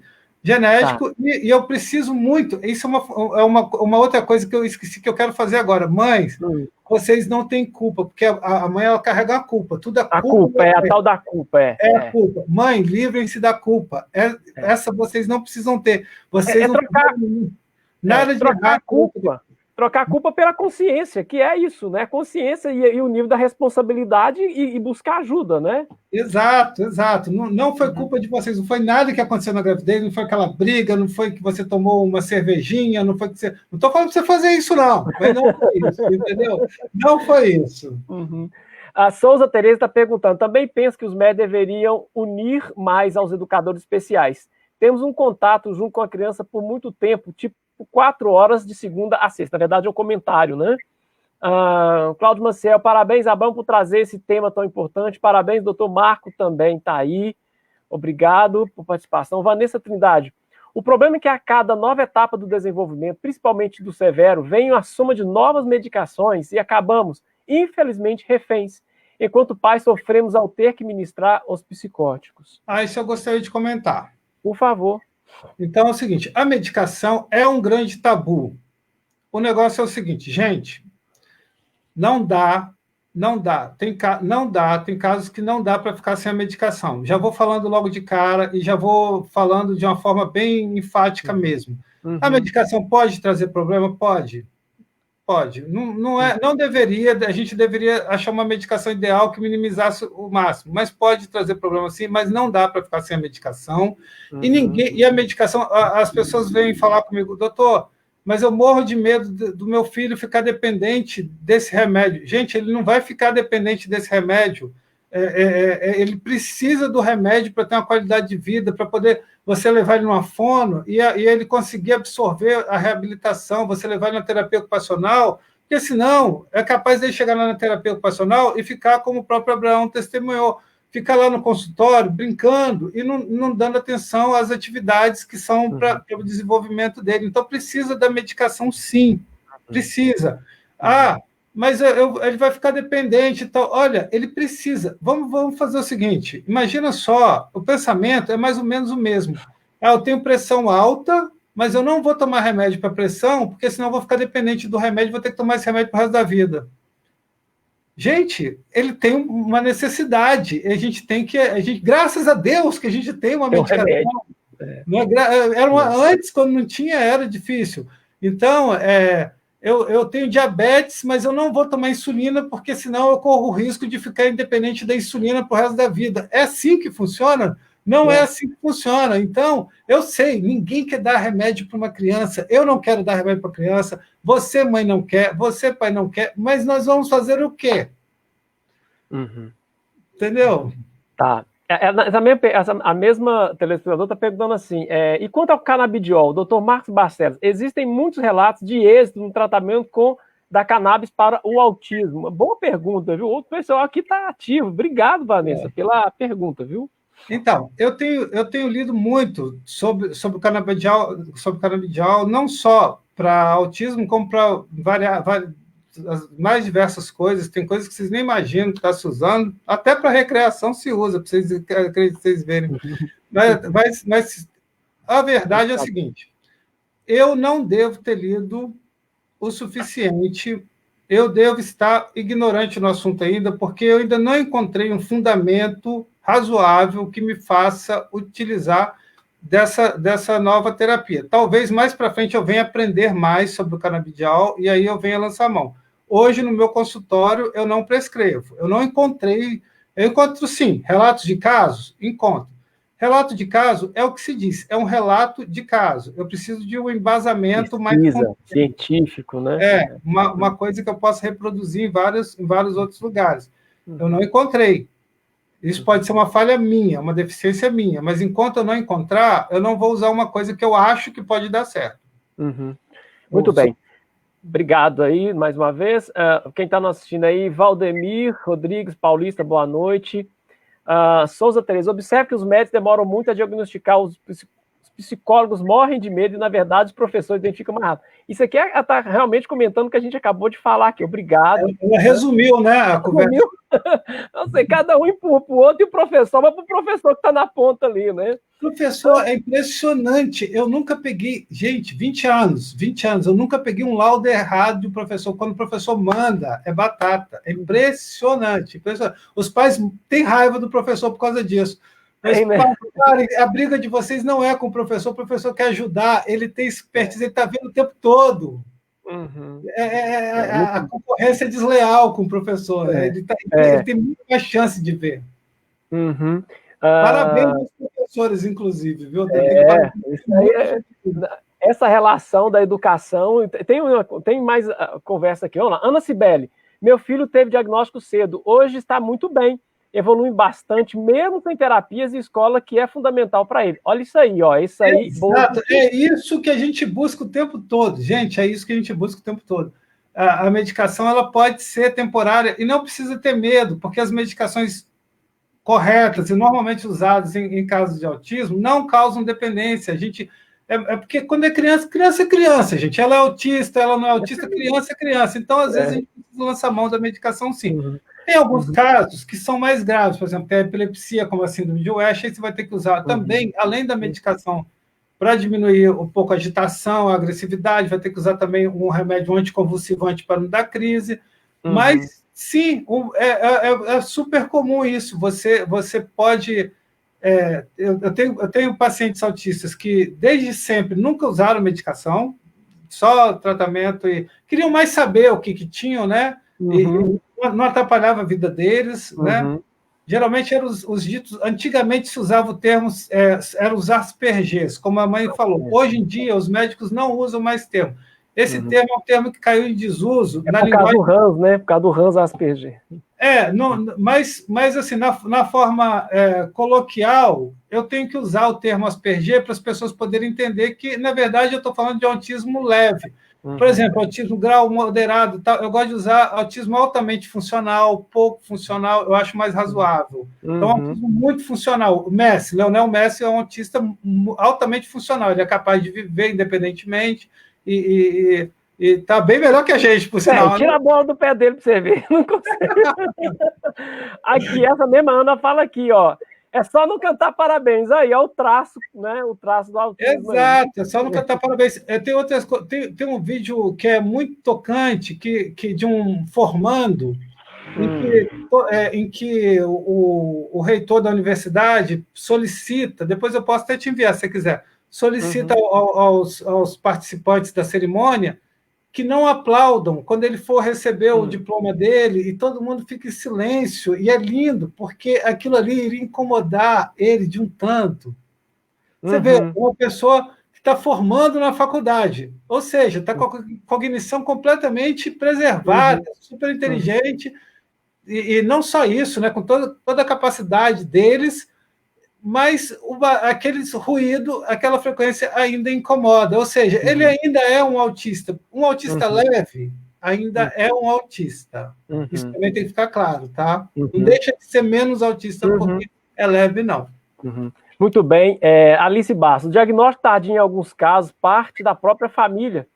Às vezes por carência de alguns casos ou por receio de ter certeza do que está ocorrendo. Ainda existe muita... Não você nem fala ignorância, na verdade, ainda acha que é a pior coisa do mundo, aquela coisa...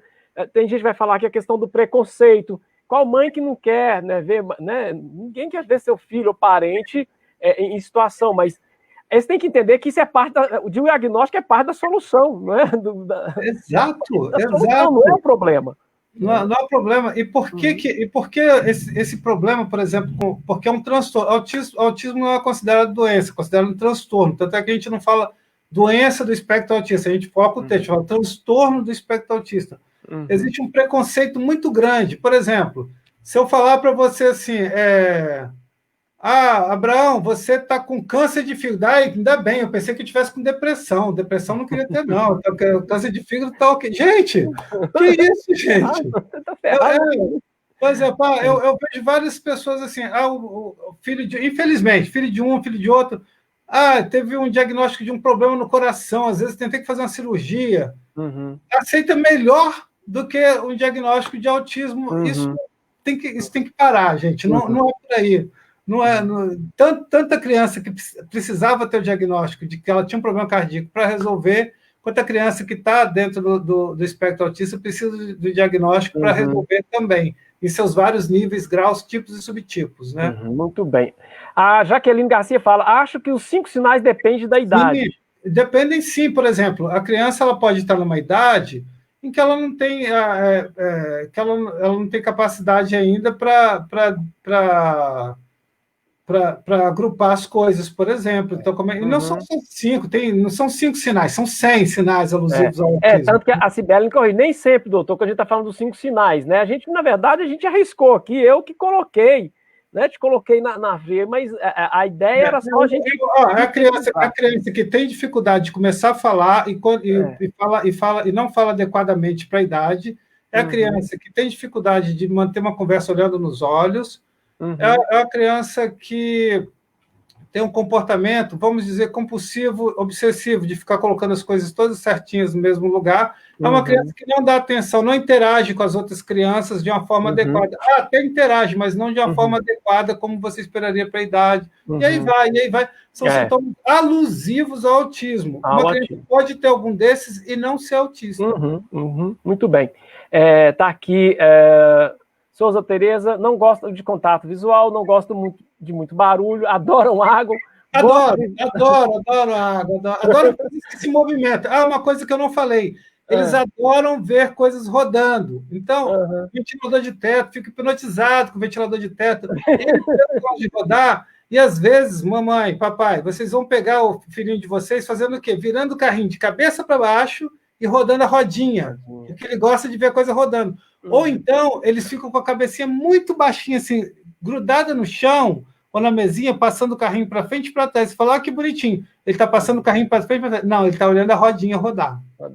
Coisa. É isso que ele está olhando. Exato. Então, eles gostam de coisas que rodam, isso é outra característica alusiva ao autismo, mas não é só isso, eles gostam de coisas que movimentam. Por isso que eles são super apegados a tablets e a celulares, porque são muito dinâmicos. A coisa dinâmica é hipnótica para eles. Eles se sentem atraídos. E é legal que ela está dizendo aqui, gostam de isolamento, gostam de agrupar e brincam de forma diferenciada. Podem ser superdotadas em áreas específicas. Exatamente isso, né? Eles focam nisso. Né? Impressionante. E a gente tem que... É por isso o diagnóstico, para a gente entrar nisso aí e reforçar isso, reforçar as coisas boas. Tem muito, gente, mas tem muita coisa boa para a gente. A Paula Vanessa está dizendo aqui, né? Meu filho não olhava nos meus olhos quando amamentava, né? Nossa, isso aqui é grande, vai tampar a gente tudo aqui, mas é importante ler. Existem também o autismo que raramente é identificado. Observo desde 3 anos, característico no atraso da minha filha com relação aos outros colegas da mesma idade. Dificuldade na escola em principal, só consegui diagnóstico e melhora do quadro da minha filha aos 7 anos, com uso de terapias, medicamento adequado, sendo que deu certo na 3ª tentativa de medicação. Terapia como capoeira ajudou muito, psicopedagoga, neuropsicologia, aula de violão, etc. Então, resumindo, hoje minha filha com 9 anos está... tá enorme aqui, está levando, enfim, né? Ela está fazendo... Perfeito, olha, adorei esse depoimento, é isso mesmo, é exatamente isso aí. E a maior dificuldade é dar o diagnóstico nessa criança que tem um autismo super leve, porque o médico vê, o médico até percebe, não, tem alguma coisa errada, mas aí ele vai para aquela tabelinha lá do Google. Não, o Google está brincando, o médico não vai para o Google, não. Quem vai geralmente é o paciente, mas ele vai para a tabelinha mesmo dos livros. Olha, não se encaixa nisso, só se encaixou nisso e naquilo. Gente, é assim que a gente vai pegar o leve, porque o leve a gente não vai pegar, não vai conseguir dar diagnóstico, porque querendo que ele tenha as coisas que normalmente teriam o autista, que não é o super leve, vamos colocar assim, né? É assim que a gente vai identificar. É o peso pena, o super leve. E você falou realmente. O mais difícil é o diagnóstico dele, né? Olha, na verdade, se você for ler em qualquer coisa sobre autismo, o que você vai descobrir é o seguinte: depois que você lê tudo sobre autismo, você vai descobrir que o mais difícil do autismo é o diagnóstico. E não é o diagnóstico que é difícil de dar, não. É porque tem um mundo de coisas, de caminhos que a gente tem que trilhar, encaixar aqui e ali. tanto de políticas públicas de saúde, quanto o pessoal da educação. A gente tem que pegar esse mosaico, esse grande quebra-cabeça e encaixar as peças. Encaixar as peças, certinho. Para exercer. Não... E mesmo assim é sempre provisório, né? Você pode falar, depois de 3 anos, né? Sim, eu estava falando, olha só, e se eu errei? E se eu dei um diagnóstico para uma criança autista e errei? Que mal que eu fiz ela? Nenhum. Eu mandei ela para a fono, eu alertei a escola está cuidando dela, ela está fazendo a reabilitação. Aí, daqui a 3 meses, você errou. Que bom, nós não fizemos mal nenhum para o seu filho. Mas se eu deixei de dar o diagnóstico, aí eu tenho um problema, porque eu me atrasei algum tempo no tratamento da criança. Em dúvida, pró-diagnóstico. Na dúvida, pró-diagnóstico. A ciência, na medicina, você não deve fazer nada que vai causar dano ao paciente. Se o diagnóstico seu, você agiu de uma forma que não causou dano nenhum a ele, você não fez nada demais. Ana Cibele, não fixa o olhar com o bebê, não suporta a presença de pessoas perto dele, não dorme, chora muito e muito irritado. A outra fala que seletividade alimentar, a gente falou disso, a questão do macarrão todo dia, né? Ou excluir um tipo de alimento, pode excluir, não como carne, ou então não como verdura, ou então não como fruta. Escolhe um grupo inteiro de alimento e fala, não vou comer aquele alimento. Qual a diferença? Vamos lá, Mídia Matusalém Ferreira. Qual a diferença entre uma criança autista e uma criança com ciúmes? É o seguinte, muitas mães ficam preocupadas que uma segunda criança pode ter gerado aquele comportamento que ela está estranhando dentro da casa dela. Só levando a um profissional para ele poder identificar se é realmente uma desordem na casa que está causando aquele comportamento, porque está chegando uma nova criança, ou até, às vezes, a pessoa se casa e tem uma outra criança no meio. Eu estou achando que é sobre isso que ela está falando, tá? Eu estou inferindo que seja sobre isso. Mas não tem como responder. Na verdade, isso aí, para você tirar essa sua dúvida, que parece ser bem específica, teria que ser com um profissional médico e você esclarecer, olha, eu não sei se meu filho ele é autista ou se ele só está agindo assim porque ele está com ciúme de uma criança que vai chegar ou me casei de novo e estou morando com alguém. Não tem senso de perigo, não lida com metáfora. Você falou, está chovendo canivete, e lá está caindo canivete. Você tem que ser bem literal e realmente essa questão do senso de perigo é impressionante. E nem as crianças com TDAH, que é transtorno de déficit de atenção e hiperatividade. Elas são muito impulsivas. Só para você ter ideia, tem uma pesquisa de uma seguradora americana que diz o seguinte, crianças com diagnóstico de TDAH, elas, 2 anos antes do diagnóstico, elas já têm uma frequência maior de internação nos pronto-socorros. Né? Aqui no Brasil, esse tipo de pesquisa é antiética, mas lá pode fazer. Então, se eu falo que a criança com TDAH já é internada 2 anos antes, com maior frequência que as crianças não TDAH, imagina o autista que, além de autismo, ainda é TDAH também. Aí tem que abrir o olho e ficar bem. Por isso que eu falo. Aí você lauda essa criança, a escola vai ter um olhar diferente para essa criança. Pode evitar uma série de coisas. Bullying é uma delas. Muito bem. Complicadíssimo. Aridene Olindino. Parabéns, Abraão, por trazer esse tema tão importante. Parabéns, doutor Marcos, também. Show, muito obrigado. A Aridene é uma fofa, ela é uma parceira minha. Ela trabalha na Escola Joaquim Beato, na Escola Estadual da Serra, do município da Serra, diretor Paulo. Eles fazem um trabalho lindo lá. Eu sou muito grato a Aridene, porque volta e meia ela me convida para ir fazer umas palestras lá. Na verdade, não são palestras, eu vou lá aprender. Eles acham que eu vou lá ensinar, eu vou lá aprender, eu sei sabendo muito mais. Eu vi, você tem uma foto aqui, que realmente você tem uma relação muito diferenciada fora do consultório, né, Marco? Olha aqui, né? Sim.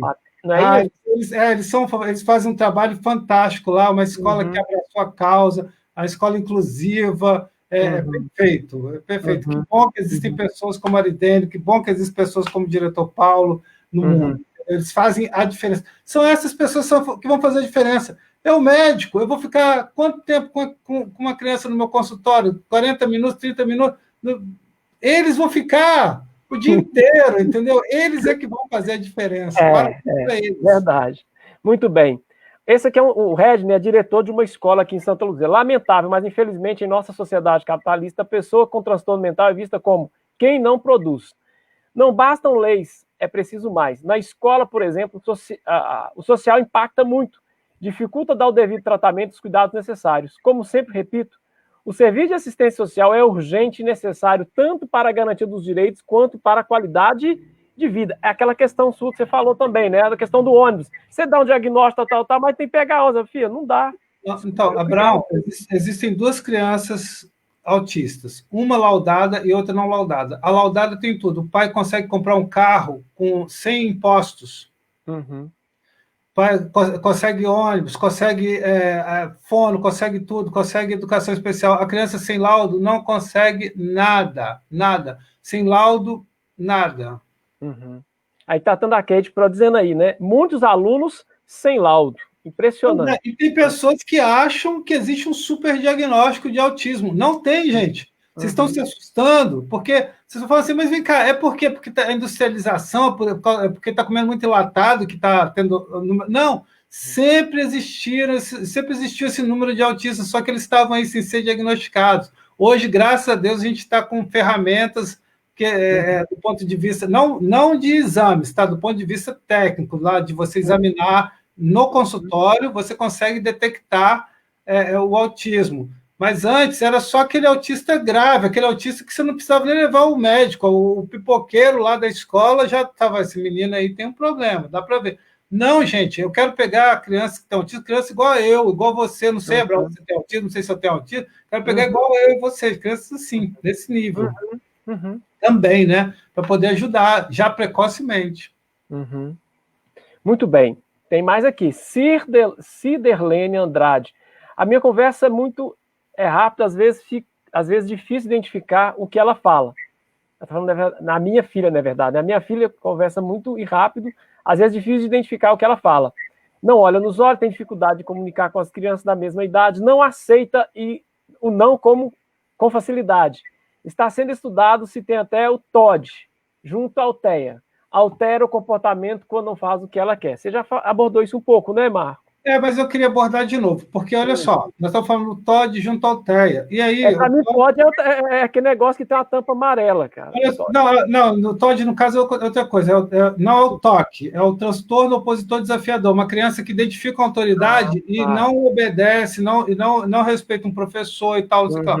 Quando você tem uma criança com TEA, com transtorno do espectro autista, aí você pode começar a falar, olha, TEA, ela é autista, mas ela também é TDAH, mas ela também tem transtorno obsessivo-compulsivo, mas ela também tem TOD. Gente, para tudo. Ela tem TEA, pronto, engloba isso tudo. Ou não. Mas não vai colocando um monte de diagnóstico na criança, não. O TEA, ele é abrangente, ele pega isso tudo. Muito bem. Boa noite, vamos lá passar a pergunta do Alberto Alisson. Boa noite, doutor Marcos. É possível potencializar características positivas e atenuar as negativas em um processo de adaptação do autista na sociedade? O que dizer para os pais com esse diagnóstico? A gente tem trabalhado isso aqui durante a nossa live, né, o Marco? Nossa, é o que mais é possível isso, gente. Vocês ficariam assustados, assombrados. Olha, é tão emocionante. O meu trabalho, gente, é sério, eu ganho para fazer a melhor coisa do mundo. Quando a criança ela chega no consultório de um jeito e quando ela volta do outro jeito, é lindo demais, gente. É muito bom. Gente, você tem que acompanhar o Marco no Instagram, no Facebook dele, é Marco Barcelos. Acompanhe lá para você ver. Ele faz dancinha com os meninos. É uma parceria. Eu acho que o menino nunca mais vai querer parar de ir no médico. Não, vou no médico, você não tem nada. Não, já fez diagnóstico. Não, quero ir lá no médico. Mas eles são muito divertidos, gente. Eu não sei se eu vou trabalhar ou vou me divertir, entendeu? Quando chega férias, eu falo, gente, o que eu vou fazer nas férias? Acabou minha diversão, pô. Acabou. A Bárbara aqui, que iniciou nossa live, quanto mais cedo a intervenção da equipe multidisciplinar, melhor. Mesmo antes do diagnóstico formal, que é importantíssimo, mas o tempo é ouro. Pois é, o problema é que como você vai conseguir uma equipe multidisciplinar sem um laudo? Por exemplo, se você vai procurar... Se você tem dinheiro, você consegue, mas isso é raro. Vamos combinar que isso é raro. Eu tenho dinheiro, eu não preciso do laudo. Eu quero, fono, vou pagar tanto, você cuida do meu filho. TO, vou pagar tanto, você cuida do meu filho. Agora, se eu não tenho dinheiro, o SUS vai me exigir um laudo para poder me fornecer esse tipo de atendimento. E não é só o SUS, eu também vou precisar, mesmo se eu tenho um plano de saúde, um operador de saúde, ela também vai querer Ué, por que você está querendo uma fono? Por que você está querendo um TO? Não é tão simples ter acesso a esses profissionais se você não tem um documento justificando o acesso a eles perante o Estado ou mesmo perante setores privados como o SUS, ou setores privados como as operadoras de planos de saúde e afins. Né? A menos que você, como eu disse, a menos que você tenha dinheiro, eu não teria dinheiro para pagar para o meu filho uma fono, uma TO, eu não teria. Muito bem, a gente já está finalizando. Marinalva está brava comigo. Estão repetindo as pessoas estão deixando de responder as outras. Nós respondemos todo mundo agora, viu? Graças a Deus. Estou aqui, tá? Ana Maria Lengani, na verdade é italiano, Marianelli. Boa noite, doutor Marcos. Obrigado por você cuidar do meu filho Samuel. Ó, sou paciente. Isso. Patrícia Costa. Gente, doutor Abraão superou nos últimos assuntos, pois os temas abordados são muito interessantes e de grande aprendizado para todos nós. Parabéns a toda a equipe e aos convidados. Obrigado, Patrícia. Letícia Brito. Doutor Marco, diferenciado e muito humano. Parabéns pela live. Foi uma aula muito bom, muito aprendizado. E, por fim, a gente está fechando aqui para a gente fazer as nossas... Confesso que sou apaixonado no meu trabalho, já trabalhei com um autista simplesmente maravilhoso, autista cérebro fascinante.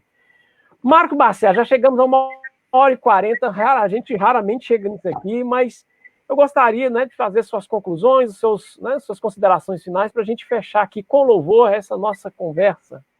Então tá. O tempo todo a gente se dirigiu aos pais. Então. Agora eu gostaria de me dirigir aos médicos que estão nos assistindo também. Médico, neurologista, como a gente sabe, como todo mundo sabe, é difícil de se ter acesso, de uma criança ter acesso ao neurologista.